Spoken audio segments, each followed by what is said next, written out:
My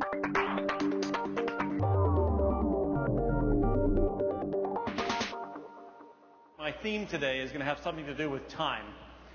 And time's a very interesting topic. It's something that has been the subject of religion, of philosophy, of science, but increasingly it's becoming the subject of business. Well, the 21st century version of a time machine, I believe, is the microprocessor. Only our product is real. The machine runs on Moore's law. A microprocessor allows you to go forwards, to accelerate in time. It allows us all to do things faster and faster. Intel, on alternate years, brings out a new silicon technology every other year, driving Moore's law.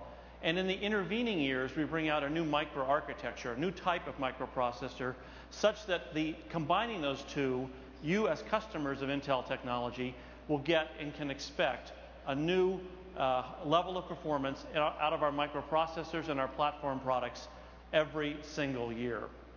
How does the pace of business change?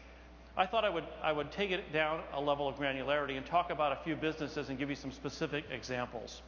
FedEx was born in 1971. By 1973, their third year in business, they were moving a whopping total of 186 packages a day. 25 years later, they're moving 7.6 million packages a day. What makes their business tick is they built it on technology.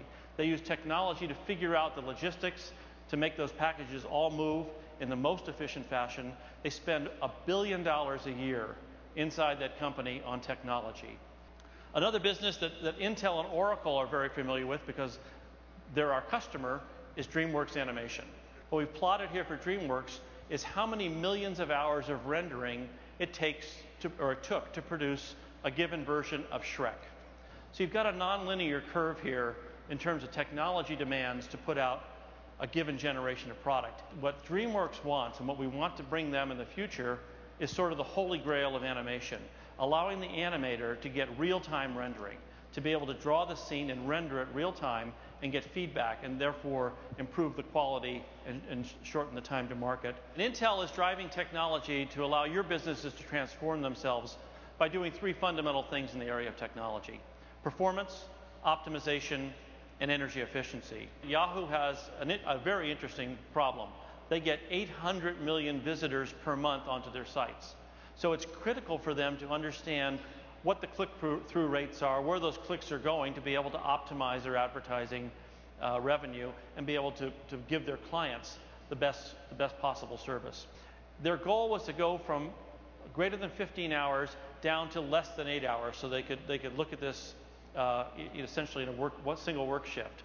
They got it down to less than 3 hours. The New York Stock Exchange talking about its need for picoseconds in terms of its transactions and keeping up with customer loads. 5 years ago, 80% of all stock trades required some degree of human intervention. Today, over 95% of the trades take place without a human being involved.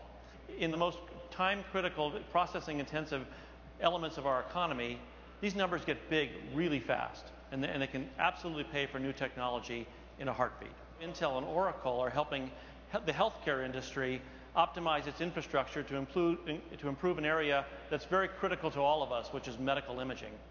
What I'd like to talk to you about today is the importance of time in clinical decision making. What physicians are increasingly asked to do, often with more and better data, is to make decisions much more quickly. And a great example of that is the analysis of a patient that's suffering from a stroke. You could determine the area of the location of the thrombus or where that clot is, so you could localize where that stroke's taking place. Intel technology can actually help you turn time into money for your businesses.